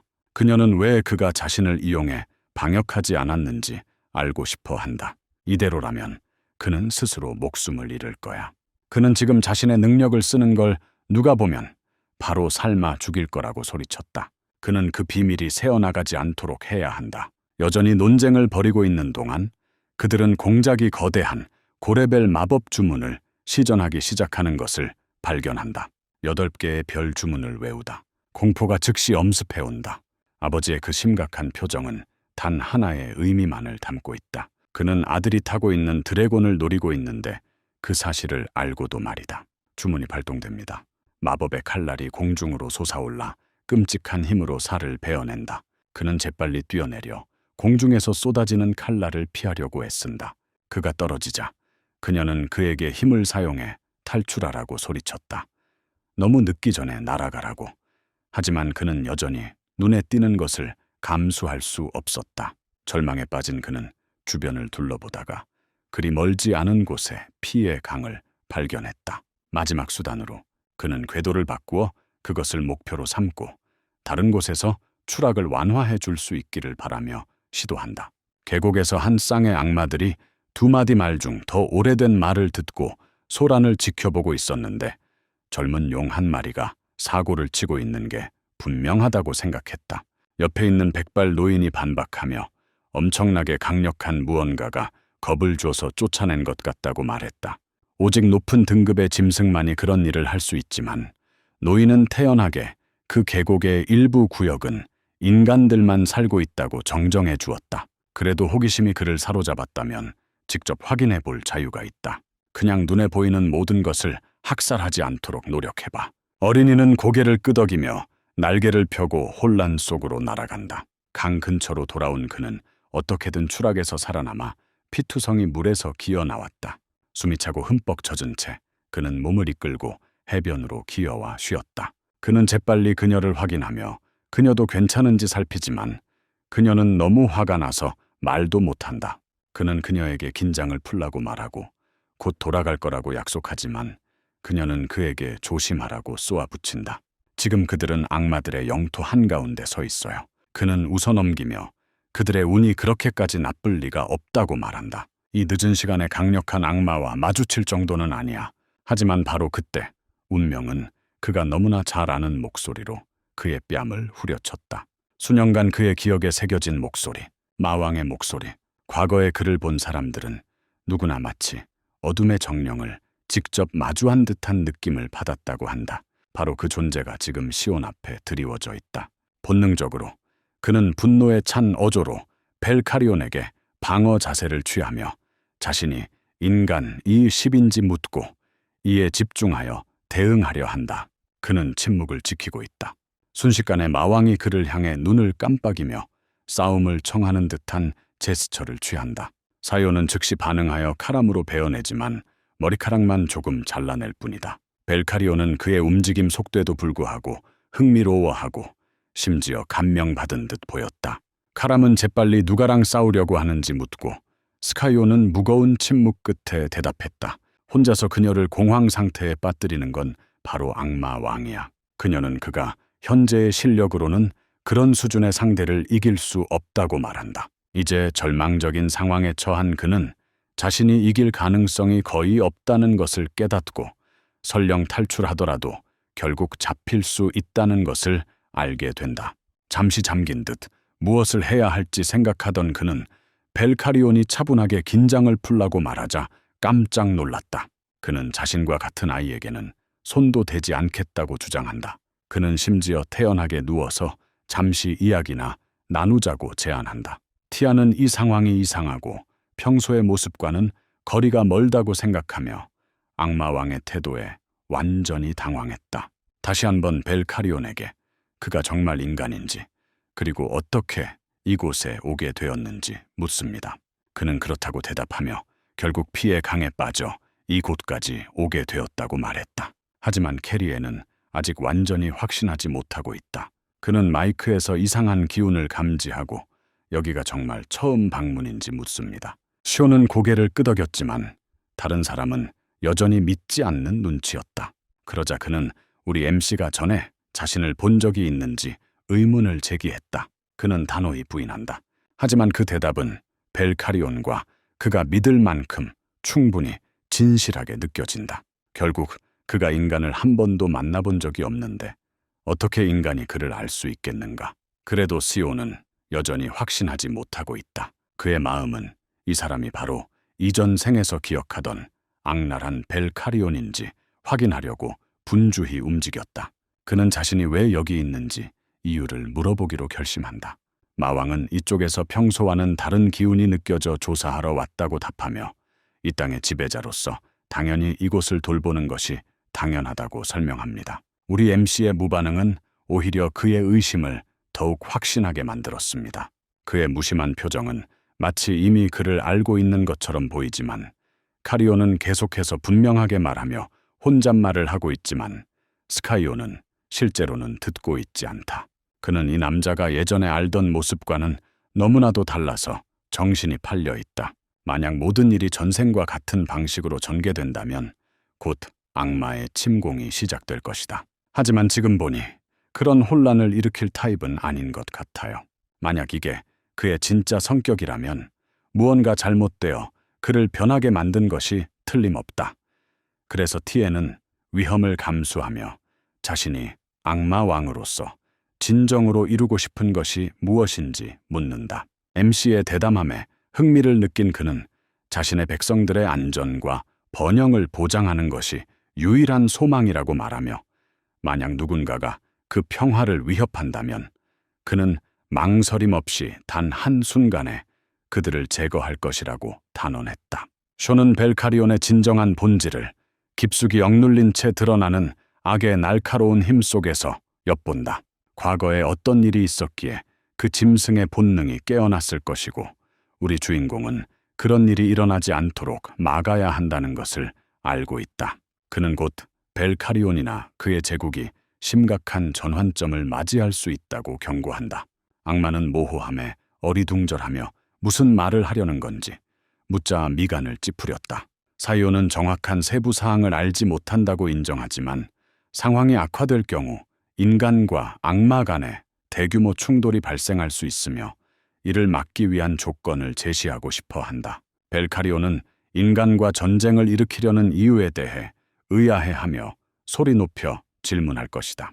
티오는 무슨 일이 있어도 항복하며 인간의 땅을 침략하거나 전쟁을 선포하지 않겠다고 약속한다. 그게 자신에게 무엇이 이득인지 묻는 그에게 의구심을 불러일으키는군요. 쇼는 어떤 위협이 닥쳐도 자신을 지지하기 위해 최선을 다할 것을 약속하지만 카리온은 여전히 그 모습을 재미있어 한다. 하지만 우리 MC의 용기에 대해 존경하는 점이 있어요. 그는 자신의 이름을 묻고 그 이름을 알게 되자 마왕으로서 맹세하며 어떤 상황에서도 인간과 전쟁을 일으키거나 그들의 땅을 침범하지 않겠다고 엄숙히 다짐한다. 하지만 그는 시온이 자신의 역할을 다해야 한다고 경고한다. 그렇게 말하고 나서 그는 하늘로 날아올랐다. 얼마 지나지 않아 우리 MC는 강가를 순찰하던 정찰병들에게 발각됩니다. 소문은 빠르게 퍼져요. 그는 악마의 용을 살아남은 사람으로 알려지게 된다.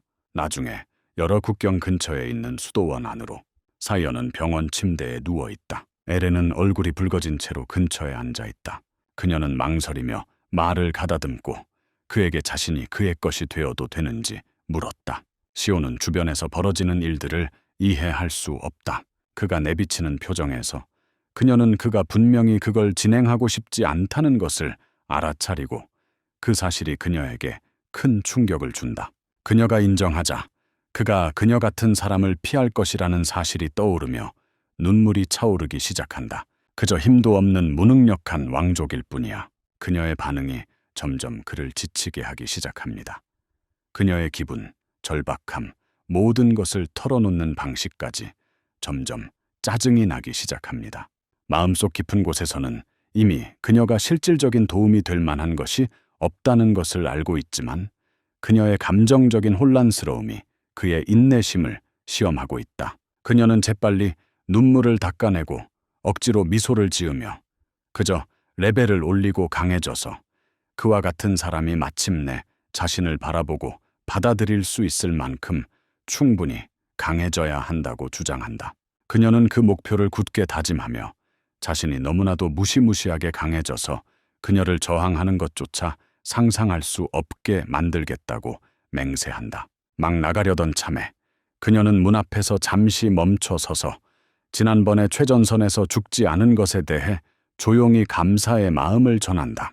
며칠 후 숲에 후미진 그늘진 가장자리에서 한 남자가 뒤따라오는 사람이 없는지 확인하며 나무 사이를 조심스럽게 빠져나간다. 그는 가방에서 신비롭고 희미하게 빛나는 정육 면체를 꺼냈다.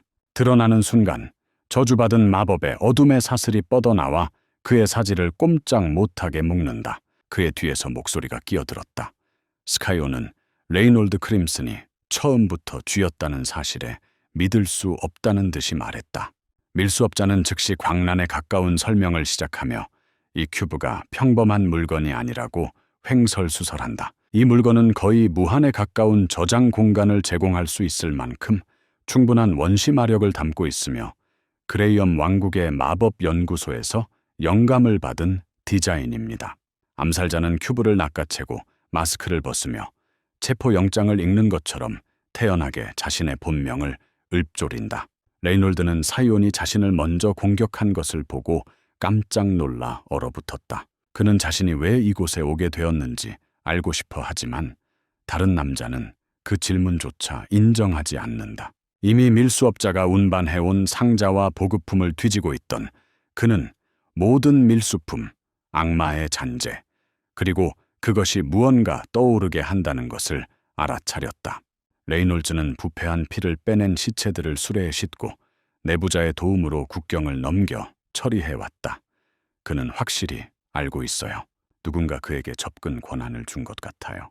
레이놀드는 어깨를 으쓱하며 납치범들이 무슨 말을 하는지 전혀 모르겠다고 말하지만 사이오는 이미 한참 앞서 있다. 지하시장에서 악마의 피가 떠다니는 것을 목격한 그는 누군가가 판매하고 있는 동안 누가 밀고자일지 추측하려고 애쓰고 있다. 레이놀드는 그를 기습적으로 화염 폭발로 공격하려 한다. 그는 착륙할 거라고 생각했지만 대신 사이온이 이미 다가와 그의 손을 베고 근처 나무의 껍질에 꽂아 고정시켰다. 그러면 거래가 시작되어 레이놀드가 밀수 경로, 배신자의 정체, 전체 작전 등을 모두 털어놓고 깨끗하게 끝나는지 아니면 혹은 그는 버티다가 너무나 길고 무자비한 고문을 당하게 되어 곧 죽음을 애원하게 될 것이다. 이따가 엘리아스의 서쪽 끝 국경 근처의 무역소 안에서 상인 무리가 피가 담긴 상자를 열자 곧장 사건 현장 근처 컨테이너 중 하나에서 레이놀즈의 목이 잘린 머리가 검은 안개 속에서 떠다니는 것을 발견하고는 움찔했다. 사이오는 숨겨진 지점에서 감시하고 있었다. 조용히 그의 계획이 펼쳐지는 것을 지켜보고 있다. 카람은 그의 옆에 서서 그가 왜 이 배신자들을 자유롭게 놓아두는지에 대해 의문을 제기한다. 그는 단호하게 대답했다. 그저 그들을 흔들어줄 무언가가 필요할 뿐이라고. 경고. 그는 지난 생에서 이 모든 것을 기억해낸다. 레이놀드 크림슨, 그레이엄 정부의 깊은 곳에서 부패한 피를 거래하며 모두가 눈앞에서 이를 목격하고도 모른 척하고 있었다. 모든 화물은 그레이엄의 마법사 사회로 돌아왔고 그곳의 사람들은 마법 소스를 풀고 그 한계를 비이성적으로 확장하는데 광적으로 집착하는 동일한 사람들이었다. 현재 그들은 여전히 디멘션 큐브와 같은 유용한 도구를 만드는데 집중하고 있지만 그는 다음 단계가 무엇인지 알고 있다. 곧 그들은 더 나아가 그 피를 왜곡하는 마법으로 훨씬 더 끔찍한 공포를 만들어내기 시작할 것이다. 그리고 그는 그 나선을 반드시 막겠다고 결심했다. 카람은 그가 갑자기 제국에 호의를 베푼 것을 비웃으며 잽을 날렸다. 맹세하며 이번에는 자신을 위해 살겠다고 말한 후 모든 것을 끝냈다. 안내원이 소유한 저택 중 한 곳에서 아셰르는 방에 누워 방금 한 여성과 사적인 시간을 보낸 후 여유를 즐기고 있다. 그가 시온이 전선으로 떠났다는 말을 듣자 그의 관심이 집중되었다. 그리고 시온이 아버지를 데리고 갔다는 사실도 언급되었다. 그게 전부예요. 이제 애셔는 형을 만나러 갈 준비가 됐어. 그 망할 놈이 요즘 계속 신경 거슬리게 하고 절대 그냥 넘어가지 않겠어. 에밀리는 마침내 최전선에서 벗어나 안전하게 성 안으로 들어서자 큰 환호성을 질렀다. 그 안도감은 진짜이고 그녀는 거의 환호성을 지르며 기쁨을 표현한다. 그녀는 스카이온에게 고개를 돌려 말했습니다. 아카데미는 지금 그들이 갇혀있는 이 음침한 곳과는 비교도 안 될 정도로 훨씬 더 나아질 거야. 하지만 그는 그 에너지를 공유하지 않아요. 그의 얼굴이 모든 걸 말해주고 있어요. 그는 이미 무엇이 다가오고 있는지, 아카데미 안에 무엇이 기다리고 있는지 알고 있다. 그리고 그녀가 상상하는 것과는 전혀 달라요. 사실 그곳은 그녀가 기대하는 밝은 새로운 시작이 아니다. 뒷거래 정치와 얄팍한 동맹의 미로다. 질투심이 모든 것을 부추기고 실력보다 영향력이 더 중요하다. 실제 학습은 사회적 지위 상승에 밀려난다. 반면에 그녀는 아카데미에 잘생긴 남자들이 많다는 소문을 듣고 마침내 로맨스를 찾을 수 있는 기회가 될지도 모른다는 생각에 들떠 있다. 시간이 흘러 마침내 입학식 날이 다가왔다. 사이언은 정문 앞에 도착했고 안으로 들어가던 중 크렌치와 마주쳤다. 남자가 그를 알아차리자마자 그는 말없이 쏜살같이 달아났다. 지난번에 완전히 망쳐버린 일 때문에 여전히 겁에 질려 있었다. 갑작스러운 후퇴에 당황한 카람은 그에게 무슨 일이냐고 물었다. 시온은 이를 대수롭지 않게 넘기며 자신이 단지 그의 이복 형제일 뿐이라고 설명한다. 그녀는 그가 다른 가족들과는 닮지 않았다고 말하지만 그는 자신은 앨리스와 크게 다르지 않다고 반박한다. 일단 아카데미에 들어서자 직원들은 지나치게 공손하고 예의 바르게 인사했고 그는 뭔가 이상한 점을 알아차렸다. 그들 중 누구도 그의 시선을 마주치지 않는다. 그들의 행동은 누군가 중요한 사람이 근처에 숨어 있는 듯한 느낌을 준다. 아마도 그의 아버지인 공장님이거나 아니면 형일 수도 있겠네요. 하지만 그는 그 일에 대해 깊이 생각하지 않는다. 지난 1년간 쉼없이 달려온 끝에 그는 이를 승리로 받아들이기로 결심한다. 이게 보상의 이런 모습일지도 모르겠네요. 그는 문을 열기 전에 배정받은 방에 도착할 때까지 복도를 따라 이동한다. 익숙한 분위기가 공간을 감돌고 있다. 이 술독하네요. 틀림없는. 애셔는 반대편에 있어요. 그는 이미 알고 있어. 그리고 바로 그때 그가 문을 열자마자 저기 있네. 그의 형이 저렇게 여유롭게 인사를 하고 있네. 쇼는 스스로를 억제하며 아무것도 하지 않으려고 노력한다. 아마 기억도 못할 거라고 무모한 발언을 하네. 몇 년 되었다. 그가 아카데미에 입학하기 전에는 그런 적이 없었다. 그게 스위치를 켜는 거야. 사이언은 퓨리의 방역을 막고 카람을 붙잡아 방역하려 하지만 카람이 재빨리 막아내며 여기서 한 번만 잘못 움직이면 죽을 수 있다고 경고한다. 그는 거의 듣지 않는다. 대신 그는 이를 악물고 애쉬에게 인사하며 형의 얼굴을 절대 잊지 않을 거라고 말한다. 노인은 웃으며 머리를 헝클어뜨리고 여전히 기억에 남는 듯 기뻐했다. 그리고 나서 그는 방 안으로 더 깊이 걸어가며 스코이온이 지난 한 해 동안 전투 실력이 크게 향상되었다는 이야기를 자연스럽게 꺼냈다. 이제 어쩌면 전장에서 실제로 도움이 될 수도 있을 거라고 덧붙였다. 샤이에는 혐오감을 드러내며 자신도 기대하고 있다고 말하지만 그의 눈빛에는 다른 감정이 담겨 있었다. 애셔는 그 눈빛을 알아차리고 잠시 멈춰 서서 그냥 들렀다고 말했다. 더 이상 아무것도. 하지만 시온은 더 잘 알고 있어요. 그는 자신보다 하찮다고 생각하는 사람들에게 시간을 낭비하지 않는다. 그가 여기 있는 건 이유가 있을 거야. 그리고 이상하게도 그 생각이 그를 진정시킨다. 한편 복도 아래쪽에서 에밀리가 그의 짐을 들고 방으로 향하고 있다. 그녀는 그가 도와주지 않은 것에 화가 나서 소리를 질렀지만 다가갈수록 몸이 굳어졌다. 애셔가 대신 걸어 나간다. 그는 그녀를 휙 지나치며 신경 쓰지 말고 다시 일하러 가라고 말한다.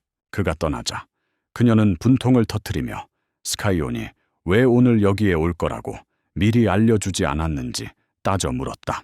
그는 대답하지 않아요. 그냥 그녀에게 잠시 그를 내버려 두라고 말해요.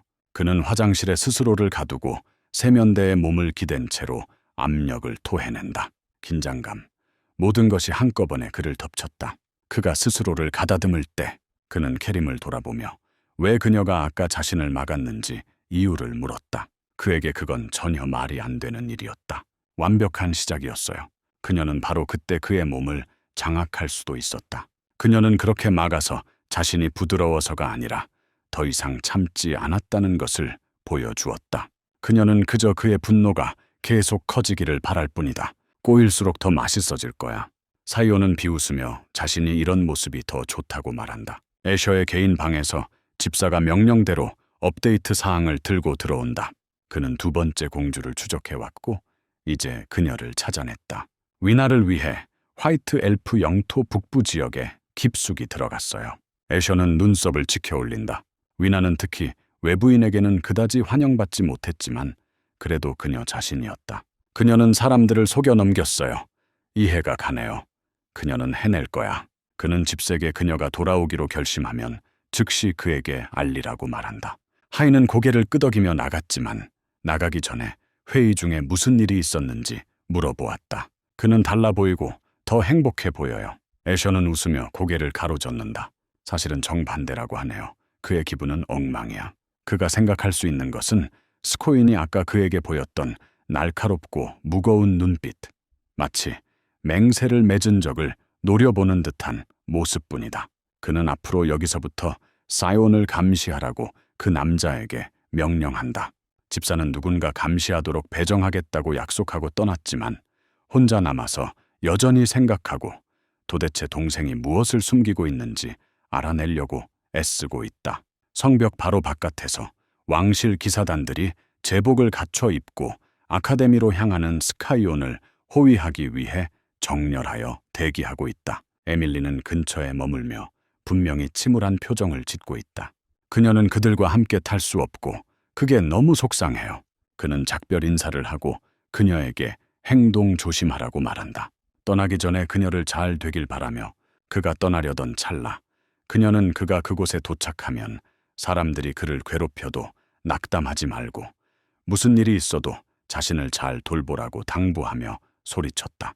그녀의 말은 그가 예상치 못하게 만들었지만 그녀가 한 말 때문이 아니라 그녀가 지난 생 이후로 전혀 변하지 않았다는 것을 증명했기 때문이다. 여전히 그대로, 여전히 친절하네. 여전히 그때와 똑같이, 그때 8살 때처럼 심한 열병으로 쓰러졌어요. 주변에 아무도 없는데도 계속해서 정신을 잃고 또 잃는다. 그녀 말고는 아무도 없어요. 그녀는 그를 안아 등에 업고 가장 가까운 의사에게 달려갔다. 밤새도록 그의 곁을 지키며 내내 그를 돌보았다. 그녀가 아니었다면 그는 아마 성에 잊혀진 구석에서 죽었을 것이다. 수레에서 머리를 내밀며 그는 반쯤 농담조로 그녀에게 행동을 조심하라고 소리쳤다. 돌아오면 벌을 받을 거라고. 그녀는 눈물을 글썽이며 손을 흔들어 보였고 눈은 촉촉했지만 환하게 웃으며 그에게 미소 지었다. 그녀는 단순히 하녀였던 적이 없어요. 그는 그녀를 소중히 여기는 사람이다. 진심으로 소중한 사람. 카트 안으로 다시 들어가자 에스코트에게 뭔가 이상한 느낌이 들기 시작했다. 1인용 육박은 좀 이상하네요. 그는 이 여행이 단순한 일상 여행 이상의 무언가가 있다고 의심하기 시작한다. 그들이 무슨 계획을 세우든 그가 아카데미에 도착할 때까지 기다려주지는 않을 겁니다. 몇 시간이 지나서야 그들은 차를 세웠다. 한 기사가 그에게 여기서 밤을 보낼 거라고 알려준다. 궁금한 그는 정확히 어디인지 물어본다. 그들은 모호하게 대답하며 사프란 중심부에 있는 곳이라고 말하고 아침까지 도시에 도착할 것이라고 합니다. 하지만 그는 더 잘 알고 있어요. 풍경에 어울리지 않아요. 전혀 가깝지 않아. 주변을 둘러보니 사프란 근처에는 이런 숲이 없는 것 같다. 그들은 그를 의도적으로 손이 닿지 않는 외딴 곳으로 끌고 갔어요. 그는 마차에서 내려 바로 일행이 다가와 차분하게 그를 애워쌌다. 그는 유일하게 중요한 것을 묻는다. 누가 조종하고 있는 거야? 이 설정을 누가 한 거야? 대답하지 않아요. 그중 한 명은 그에게 오늘 죽을 것이라는 사실만 알면 된다고 간단히 말해줍니다. 기사가 앞으로 나서 목을 치려는 동작을 취한다. 그는 능숙하게 옆으로 피한 뒤 남자의 머리를 깔끔하게 베어내고 단 한 번의 방역으로 검을 들어 올린다. 그는 나머지 사람들에게 똑같이 질문하고 다시 질문한다. 그들은 한꺼번에 그를 몰아붙이지만 오래가지 못한다. 몇 초 만에 그는 그들을 마치 죽은 듯 무겁게 짓누르며 팔다리와 갑옷이 땅에 부딪히는 소리를 낸다. 그는 단 한 명만 살려둔다. 마지막 밤 처절한 공포에 휩싸여 올려다보던 그는 마침내 이 임무를 수락한 순간 악마 드래곤과의 만남을 피할 수 있었던 이유를 깨달았다. 이미 모든 것이 틀어졌다는 것을. 그는 무기를 여전히 겨눈 채로 다가와 다시 물었다. 누가 이 일을 명령했느냐고. 회피도 지연도 없습니다. 당황한 기사는 서둘러 말했다. 그분은 부인이었다. 마가렛. 그녀가 살상 명령을 내린 사람이야. 그는 그들을 죽이지 않아요. 대신 둘 다 카트에 다시 올라타서 아카데미로 향하는 여정을 재개한다. 여정 도중 기사는 또 다른 퍼즐 조각을 제시한다. 크란츠는 마가렛에게 부탁을 하러 간 것으로 보인다. 이 일은 아마도 그의 요청이었을 겁니다. 그는 이를 악물었다. 이제 됐습니다. 그는 나중에 크란츠와 문제를 해결하겠다고 다짐한다. 기사는 풀이 죽은 채로 조용히 물었다. 이제 그에게 무슨 일이 벌어질까? 그는 무덤덤하게 대답했다. 당분간은 쓸모가 있으니 당분간은 운전해도 괜찮아. 학원의 윤곽이 마침내 눈에 들어오기 시작한 지 얼마 되지 않았다. 멀리서 그들은 목적지에 도착했다. 영지로 돌아온 마가렛은 임무가 엉망이 되었다는 소식이 전해지자 완전히 정신이 나가버렸다. 대부분의 남자들이 길가 근처에서 시체로 발견되었고 그들의 시신은 쓰레기처럼 버려졌다는 소식이 퍼졌다. 하지만 어떻게든 시오는 살아남았고 더 나아가 아카데미에 입학했다. 그녀의 신경 가닥, 이 트랙들 중 어느 것도 불신을 설정하지 않는다. 집사는 침착하게 자신의 능력을 잘못 판단했을 수도 있다고 제안했지만 어린아이가 이런 일을 해냈다는 생각은 두 사람 모두에게 어색하게 느껴졌다. 그는 이 혼란을 조종하는 숨은 손이 있을 거라고 추측한다. 그는 아카데미에 청소부를 보내 일을 마무리하자는 제안을 한다. 그녀는 그가 말을 마치기도 전에 말을 끊었다. 만약 그렇게 한다면 그는 바로 크란츠를 공격할 거야. 그녀는 완전한 정전을 명령한다. 보복은 안 되고 유출도 안 돼.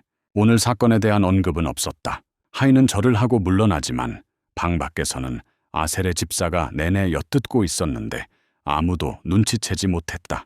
킬리언과 브라이언이 사프란에서 출발한 지 열흘이 지났습니다. 지금쯤이면 그들은 그가 아직 숨을 쉬고 있다는 것을 알아챘을 것이다. 즉, 왕립 아카데미로 가는 길은 이제 안전해졌지만 이제 브라이언트에게 무엇을 해야 할지 고민해야 한다는 뜻이다.